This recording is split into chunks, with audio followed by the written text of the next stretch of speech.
26 তারিখ দিবাগত রাতে দুজনের মধ্যে কথা হয়। নুরু শেখ হচ্ছে হত্যাকারী আর আমাদের ভিকটিম হচ্ছে জালাল। দুজনের পরিচিত, পূর্ব পরিচিত, একসঙ্গে কাজ করতেন, রিক্সা চালাতেন। বেসিক্যালি তারা রাতে রিক্সা চালানোর কথা বলে বের হতেন। রাতে বের হওয়ার উদ্দেশ্য হচ্ছে যে তারা রিক্সা চালানো তাদের একটি মানে বাহ্যিক অভাব, বা তারা দেখাতেন যে আমরা রিক্সা চালক, কিন্তু তারা টার্গেট খুঁজে বেড়াতেন রাতে। টার্গেট খুঁজে যদি টার্গেট পেতেন তাহলে এইভাবে আইদার চুরি করতেন অথবা বাধা আসলে তখন মেরে হোক, আহত করে হোক, অথবা হত্যা করে হোক, এইভাবে তারা তাদের টার্গেট বা অ্যাচিভ তারা করতেন আর কি, রিক্সাটি বা অটো রিক্সাটি ছিনতাই করতেন।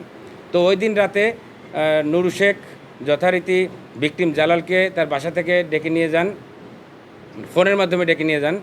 যাবার পরে ভোর রাত পর্যন্ত তারা ওই বিভিন্ন জায়গায় এই ছিনতাই, তাদের যে টার্গেট ছিনতাই বা চুরি, এইগুলো করবার জন্য তারা দুইজন একসঙ্গে ঘুরতে থাকেন।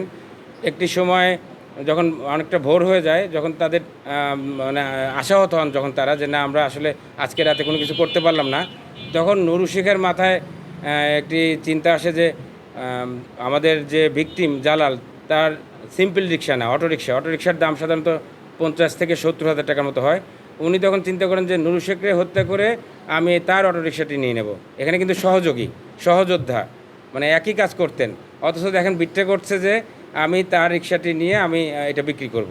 তো তখন তার পরিকল্পনা অনুযায়ী একটি দোকানে বা একটি জায়গায় তারা বসার পরে ওই তাদের অটোরিকশার মধ্যে পানি ছিল, তারপরে অন্যান্য জুস ছিল। এই জুসের মধ্যে আগে থেকেই, পূর্ব থেকেই নুরু শেখের পরিকল্পনা মোতাবেক আপনার অতিরিক্ত ঘুমের ওষুধ মেশানো ছিল। তো উনি নিজে আগে প্রথমে মানে একবার সামান্য একটু নিজে পান করবার পরে বলে যে আমি তো আরেক বোতল খেয়েছি, তুমি এটা পুরোটা খাও। এইভাবে তাকে ভালোবাসা দেখিয়ে এই সকালবেলা, মানে ভোর রাতে আর কি, সকাল না ঠিক ভোর রাতে তাকে এই জুস খেতে দেন। ওই এরিয়াটা ছিল নিরিবিলি এবং অনেকটা জঙ্গলে ঘেরা। তো জুস খাওয়ার কিছুক্ষণের মধ্যেই উনি অজ্ঞান হয়ে যান, অচেতন হয়ে পড়েন। তারপরে উনি ওনার পরিকল্পনা মোতাবেক ওই তার সঙ্গে গামছা ছিল, আমরা গামছাটি জব্দ করেছি, এই যে আপনারা দেখতে পাচ্ছেন, সেই গামছা দিয়ে তাকে গলা পেঁচিয়ে শ্বাসরোধ করে হত্যা করবার পরেও হত্যা নিশ্চিত করবার জন্য ওনার ভাষ্য অনুযায়ী প্রায় 10 মিনিট উনি চেপে ধরে রাখেন, যেন পরবর্তীতে উনি বেঁচে না ওঠেন।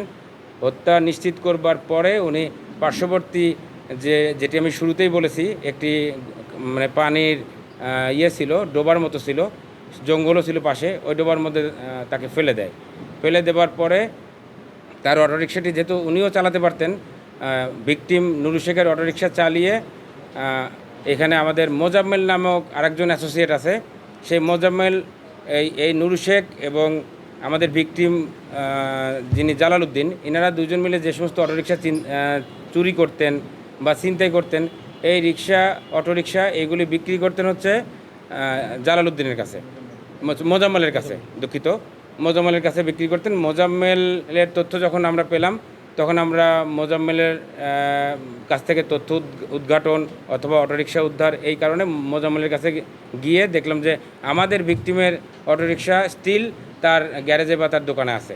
আমরা এই অটোরিকশাটি উদ্ধার করলাম, অর্থাৎ যেটি নুরু শেখের ছিল, ভিকটিম নুরু শেখের ছিল, এই অটোরিকশাটি উদ্ধার করলাম, আইন অনুযায়ী আমরা জব্দ করলাম, প্লাস মোজাম্মেলকে আমরা গ্রেপ্তার করলাম এবং মোজাম্মেলকে নিয়ে এসে জিজ্ঞাসাবাদ করলাম। দুইজনই স্বীকার করলো যে হ্যাঁ, ওনারা ছিনতাই করেন, চুরি করেন, আমার কাছে বিক্রি করেন, আমি কম দামে পাই এবং আমি অন্য জায়গায় বিক্রি করি অথবা ভাড়া দিই। এটি একটি চক্র। এবং আমরা আরও জানতে পারি যে এই চক্রের সঙ্গে আরও বেশ কিছু সদস্য জড়িত আছেন।